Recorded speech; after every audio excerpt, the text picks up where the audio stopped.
Well, Jimmy, we're after speaking about Monty's Pass, Connacht Castle, Winsome by, we've said the best to last, SPILLANE'S TOWER. Yeah, no doubt. We're very fortunate to have him. Very grateful to JP for giving him to us. Yeah, we do love him. He's our star at the minute, and we're dreaming of bigger things. He's after winning 2 Grade 1s, and hopefully he's a young horse, and hopefully I can keep him healthy and well. He just didn't travel as good over to Kempton as we'd liked, and the course was a bit tight for him, and the ground was a bit quick for him, you know. And I don't want to be making too many excuses, but the travelling did take a bit out of him, so it would be a little worry if it reoccurred again. But I think it was his first time away from home, so I think we should be okay if we do go to Cheltenham or Liverpool or wherever we go, you know. It can often happen, and you'll always forgive them for one bad travelling experience. That's exactly. No, he didn't stop eating, he didn't stop drinking, but he just melted, you know. And you know, we had brought him up to the Old Vic a fortnight before that, and he worked absolutely brilliant there. And we were really, I was expecting a big show out of him, but it just didn't happen. And he still ran a good race in the King George, but he's way better than that run, you know. Yeah. Take us back to the start when he arrived to the yard here. Yeah, he came out of the Martinstown lorry there, and oh my God, what an oil painting he was! What a beautiful horse! Oh my God! I did say, if there's an engine inside to drive that body, what a horse to have. And we weren't too long. Pat rides him, and we weren't too long finding out that there was an engine there, you know. And you know, he progressed lovely. You know, he wasn't rushed or anything. There was no panic, and he scaled the heights at the end of the season last year, you know. And Pat, you're the head man here. You've been here for a good few years. Yeah. You're the first man to sit in him. When is the first day you realised that, oh yeah, this could be something okay? I'm not so sure. After a few weeks, you'd have a fair idea. Like, he was quality. Like, he was like riding a 7-year-old when he was only 3. He was forward going, everything. His stride, everything was just good. Like, compared to everything else we had, you know. He was just a different horse. He was a standout, yeah? He was a standout, yeah. And he's a noble-looking horse, Jimmy said, to look at, isn't he? He is. He's very straightforward to do anything with. Jump up on him, ride him. There's no bother. Just go and sit up and go. Physically, how's he developed in the 3 or 4 years? Did he just get stronger? Yeah, like, he filled out, like, his hind quarter filled out. He's a big, strong horse now. Like, even to ride him, you'd want to be able to hold him. Like, he takes it first. He's strong that way and everything. But yeah, he's grand, yeah. He got better and better last season. He did, and he's a master on his back in Mark Welch. He's good a man as ever reward the green and gold. And there's a lot of good jockeys after wearing them colours, but Mark won't be fine. He's top shelf in my book, and you know, he knows this horse inside out, and he's delivered the goods. He didn't run the bumper. He started out. He won his maiden hurdle in Naas, wasn't it? Naas, I think, yeah. No, we didn't go down the bumper route, and I think he would have probably won one. But look, jumping is his, you know, he's a great jumper, and he takes it so easily and goes asleep in the race, and he likes to come from behind, and you know, he's everything you'd look for in a racehorse, really. And you know, I'm dreaming big of him, you know. But he needs another year before he'll be a real master, you know. And you can actually see it in him. What's he, 16-2? He's 16-2 or 3, yeah. He is. That win the Willow Warm Gold Cup Easter. Yeah, it was nice to win the John Preslam's race at the Willow Warm, and we got great satisfaction out of that, and headed on into Punchestown and delivered the goods again. That was 21 years after Connacht Castle won what was the Powers, wasn't it? That's right, 21 years, yeah. It was great to go back up to Fairy House and win that race. I got great satisfaction out of that. I remember I was for Racing TV in Cork that day. Cork was obviously jammed in Mallow, and the roar while this horse was on the big screen down over the last. You'd swear it was Fairy House. Everybody was roaring on Jimmy Mangan. Yeah. It was. He you know, he's a very popular horse around here. You go around the village, you know, or into the town of Fermoy or Tallow. They wouldn't ask you how you would, how's Bland's horse. The hell with you, you're okay. yeah. Funny in the way a horse, you know, he's got a very popular horse around this locality. Yeah. And then on to Punchestown, followed up with a Yeah. Second grade one. Second grade one, it was brilliant, you know.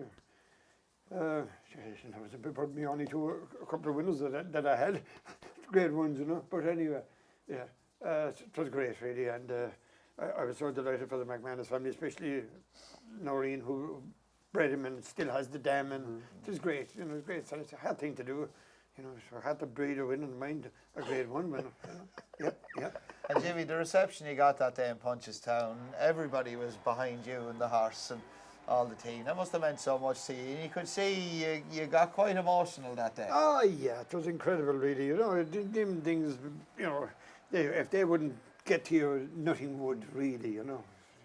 You know, it's nice to win any kind of a race, but to win the win and the big stage, Punchestown is a super meeting, as Fairy House is, and the other places you'd like to win, but to try and win them, you know, against the likes of Willie, Gordon, Henry, you know, Gavin, they have ammunition, and look, this is my star, and we're not afraid to take on any man, you know. Brilliant comeback run. Just got beat by Fact to File. Yeah. John Durkin. Yeah. The autumn had been too dry for me, and I couldn't get him away to grass, because you'll always be conscious of running on tight ground. And such a dry autumn as well. Bloody autumn was way too dry. You know, you'd never think in this country you'd be looking for rain, but we were. But we were looking for rain that time, and you know, because you know yourself, you only injured our tendons once, and you're in thin ice then. But no, thankfully, we waited, and it nearly paid off. Yeah. He's only had 2 runs. Obviously, the last time we saw him was in the King George. Yeah. You've touched on that already. Cheltenham, only around the corner. Yeah, He's in the Ryanair. He's in the Ryanair. He's coming. We'll make a decision. I was speaking to Frank, and we'll make a decision shortly whether we head over or whether we go to maybe for the Liverpool for the Betfair Bowl, you know. We'll go to one of them 2 places, I'd say, anyway, you know. Punchestown then, all things Oh, being yeah, equal. we won't forget Punchestown. No way. You can't forget Punchestown at all, Jim.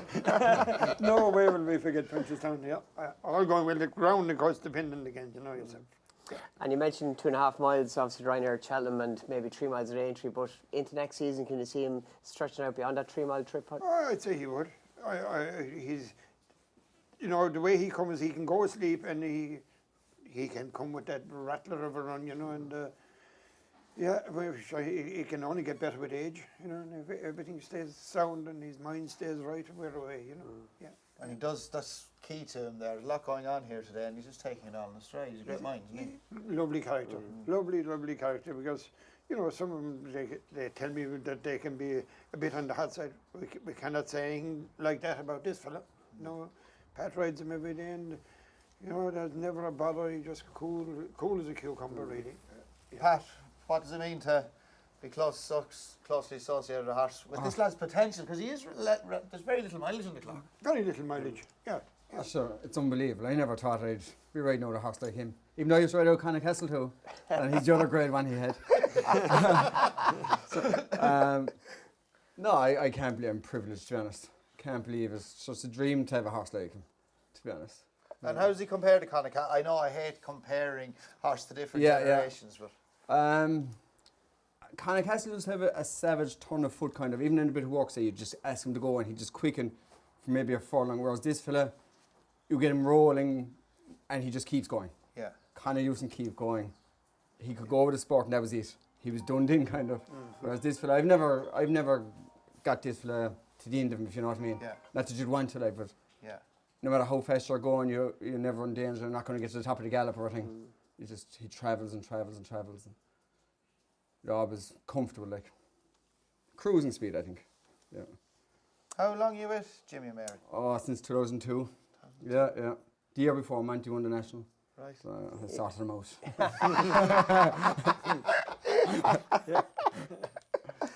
How good a day was that?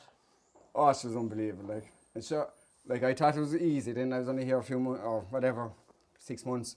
The next thing he was there, Conor Castle came along. He was going to Aintree. Winston Bike came along. I said, "Oh, next thing about 10 years, are we nothing like, you know, trying to get not nothing, but you know what I mean, trying to get a good horse again." So. But so hard to find those good Oh, horses. my God. You stumble across them at times, you know. Yeah.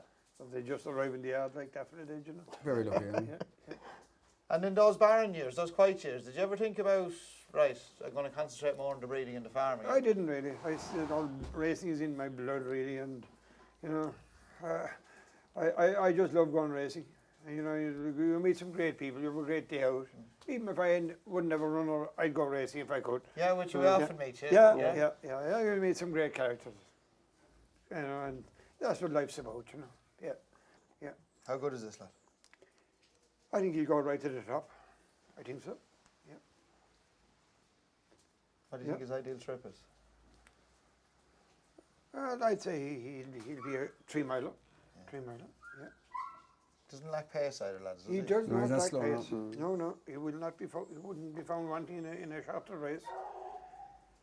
You know, like the John Durkin. Like, I guarantee, if he was right, he'd have given Factifile JP's other horse. He lunged at him to beat him, and it looked like it. Just fitness caught him, nothing else. Nothing else. Yeah. It's working out well, that Durkin. Isn't it? That's it. Or gallop in the jumps, you make hay while you can, boy, because we're coming. Yeah. Watch live racing now on racingtv.com.